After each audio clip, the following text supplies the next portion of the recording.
तो आज मैं आपको एक अनोखी रहस्यमय कहानी सुनाऊंगा। अगर आप चैनल पर नए हैं तो अभी सब्सक्राइब कर ले तथा कहानी पूरा देखें। अंत में एक अनोखा रहस्य छुपा है। धन्यवाद। तो सुनिए। प्राचीन समय की बात है। हिमालय की तराई में सोमदत्त नाम का एक विद्वान ब्राह्मण रहता था। वह भगवान शिव का अनन्य भक्त था और प्रतिदिन घंटों उनकी पूजा अर्चना करता था। लेकिन सोमदत्त के साथ एक समस्या थी। उसे अपनी भक्ति और अपने ज्ञान पर बहुत अहंकार हो गया था। उसे लगता था कि महादेव केवल उसकी ही पुकार सुनते हैं और बाकी लोग तो बस नाम मात्र के भक्त हैं। एक दिन सोमदत्त गंगा किनारे बैठकर ओम नमः शिवाय का जाप कर रहा था। तभी वहां एक छोटा सा बालक आया जिसके हाथ में एक मिट्टी का घड़ा था जिसमें छेद थे। वह बालक उस छेद वाले घड़े से नदी का पानी भरकर रेत पर एक छोटे से गड्ढे में डाल रहा था। सोमदत्त उसे देख रहा था। बालक बार बार पानी भरता लेकिन घड़े के छेदों से पानी गिर जाता और जो थोड़ा बहुत बचता वह रेत सोख लेती। सोमदत्त से रहा नहीं गया। उसने उपहास करते हुए कहा, मूर्ख बालक, क्या तुझे दिखाई नहीं देता कि तेरा घड़ा फूटा हुआ है? तू जीवन भर भी लगा रहेगा तो इस रेत के गड्ढे को नहीं भर पाएगा। बालक ने मासूमियत से सिर उठाया और बोला, पंडित जी, मैं तो बस एक छोटा सा गड्ढा भरने की कोशिश कर रहा हूँ, लेकिन आप तो उससे भी बड़ा असंभव कार्य कर रहे हैं। सोमदत्त चिढ़कर बोला, मैं क्या असंभव कार्य कर रहा हूँ? मैं तो महादेव की आराधना कर रहा हूँ। बालक मुस्कुराया और बोला, महाराज, जैसे फूटे हुए घड़े में पानी नहीं टिक सकता, वैसे ही अहंकार से भरे हृदय में महादेव का वास नहीं हो सकता। आप जाप तो कर रहे हैं लेकिन आपका मन तो दूसरों को नीचा दिखाने और स्वयं को श्रेष्ठ साबित करने में लगा है। इतना सुनते ही सोमदत्त के पैरों तले जमीन खिसक गई। उसे आभास हुआ कि यह कोई साधारण बालक नहीं है। जैसे ही वह बालक के चरणों में गिरने को हुआ, बालक के स्थान पर स्वयं महादेव प्रकट हो गए। भगवान शिव ने शांत स्वर में कहा, सोमदत्त, भक्ति का अर्थ स्वयं को बड़ा बनाना नहीं बल्कि स्वयं को शून्य कर देना है। जब तक तुम्हारे भीतर मैं है तब तक मैं शिव तुमसे कोसों दूर हूँ। जिस दिन यह अहंकार मिट जाएगा तुम मुझे अपने भीतर ही पाओगे। महादेव के दर्शन पाकर सोमदत्त ने अपना भव्य आश्रम और पांडित्य का अहंकार त्याग दिया।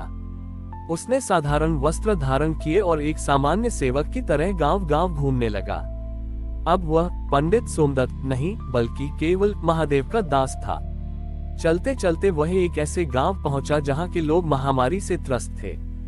गांव के बाहर एक वृक्ष के नीचे एक वृद्ध व्यक्ति पड़ा था जिसका शरीर कोढ़ से गल रहा था। लोग उससे दूर भाग रहे थे। सोमदत्त, जिसने कभी अशुद्धि के डर से किसी को छुआ तक नहीं था, आज महादेव के वचनों को याद कर उस वृद्ध के पास गया। उसने बिना की सी घृणा के उस वृद्ध के घावों को साफ किया और अपनी कमंडल से जल पिलाया। तभी गांव के कुछ ज्ञानी लोग वहां आए और चिल्लाने लगे, अरे ओ साधु, तू इसे छूकर अपवित्र हो रहा है। आज शाम को मंदिर में भगवान शिव का जलाभिषेक होना है। अगर तू अपवित्र रहा तो महादेव क्रुद्ध हो जाएंगे। सोमदत्त ने शांति से उत्तर दिया, महादेव पत्थर की मूर्ति में तब तक नहीं आते जब तक हम उन्हें जीवित मनुष्य की पीड़ा में नहीं देख पाते। यदि इस असहाय की सेवा से मेरी पूजा छूटती है तो मुझे वह स्वीकार है। जैसे ही सोमदत्त ने उस वृद्ध को सहारा देकर उठाने की कोशिश की, एक अद्भुत चमत्कार हुआ। उस वृद्ध के शरीर से निकलता मवाद दिव्य भस्म में बदल गया और देखते ही देखते वह वृद्ध पुनः उसी बालक के रूप में परिवर्तित हो गया जो उसे गंगा किनारे मिला था। बालक ने हंसते हुए कहा, सोमदत्त, आज तुम्हारी दीक्षा पूरी हुई। तुमने न केवल अहंकार को जीता बल्कि करुणा को भी धारण किया। जो भक्त दूसरों के दुखों को अपना समझकर सेवा करता है, मुझे पाने के लिए उसे कैलाश आने की आवश्यकता नहीं पड़ती। मैं स्वयं उसके हृदय में निवास करता हूँ।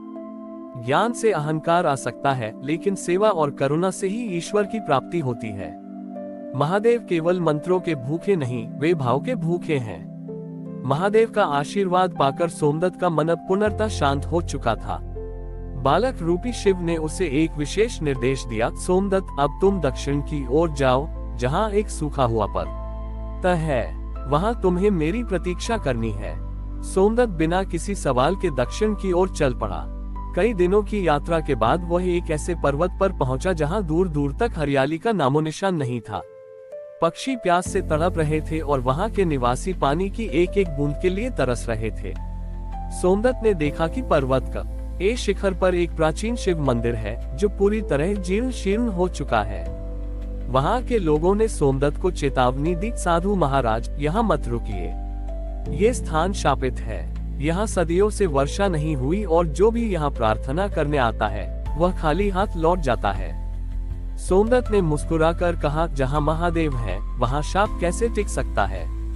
कमी स्थान में नहीं, हमारी प्रार्थना की गहराई में है। सोमदत्त ने उस सूखे पर्वत के शिखर पर बैठकर घोर तपस्या शुरू की, लेकिन इस बार उसकी तपस्या किसी शक्ति को पाने के लिए नहीं, बल्कि प्रकृति के उद्धार के लिए थी। वह रोज अपनी उंगलियों से कठोर चट्टानों को कुरेदता ताकि मिट्टी निकल सके और वहां छोटे छोटे पौधे लगा सके। लोग उसे पागल समझने लगे। तपस्या के 7वें दिन सोमदत्त की उंगलियों से रक्त बहने लगा। वह थककर चूर हो चुका था, लेकिन उसने हार नहीं मानी। तभी वहां एक प्यासी हिरणी आई जो प्यास के कारण चलने में भी असमर्थ थी। सोमदत्त की आंखों में आंसू आ गए। उसने महादेव से प्रार्थना की, हे प्रभु, अगर मेरी सेवा सच्ची है तो मेरी देह का रक्त पानी बन जाए, पर इन बेजुबानों की प्यास बुझ जाए। जैसे ही सोमदत्त ने अपनी घायल हथेली को उस सूखी चट्टान पर रखा, पूरी पहाड़ी कांपने लगी। अचानक उस कठोर पत्थर के बीच से जल की एक शीतल धारा फूट पड़ी। वह असाधारण जल नहीं था, वह सोमधारा थी। देखते ही देखते वह सूखा पर्वत हरा भरा हो गया।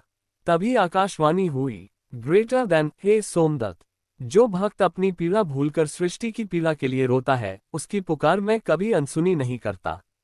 आज से यह पर्वत शिव शक्ति पर्वत कहलाएगा और यह जलधारा भक्तों के पाप नहीं, बल्कि उनके भीतर का एक सूखेपन, संवेदनहीनता को धोएगी।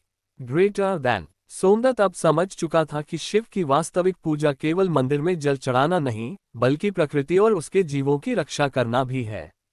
वह वहीं रहकर उस स्थान की सेवा करने लगा और उसकी ख्याति एक ऐसे संत के रूप में हुई जिसने पत्थरों से भी करुणा की गंगा बहा दी थी। हमारी और भी आध्यात्मिक एवं अनोखी कहानियां देखने के लिए हमारे चैनल पर जाएं तथा धार्मिक एवं पौराणिक अनोखी कहानियां हमारे चैनल पर है। कृपया जाके देखें तथा हमारे चैनल को सब्सक्राइब करके रखें और वीडियो लाइक जरूर करें। धन्यवाद।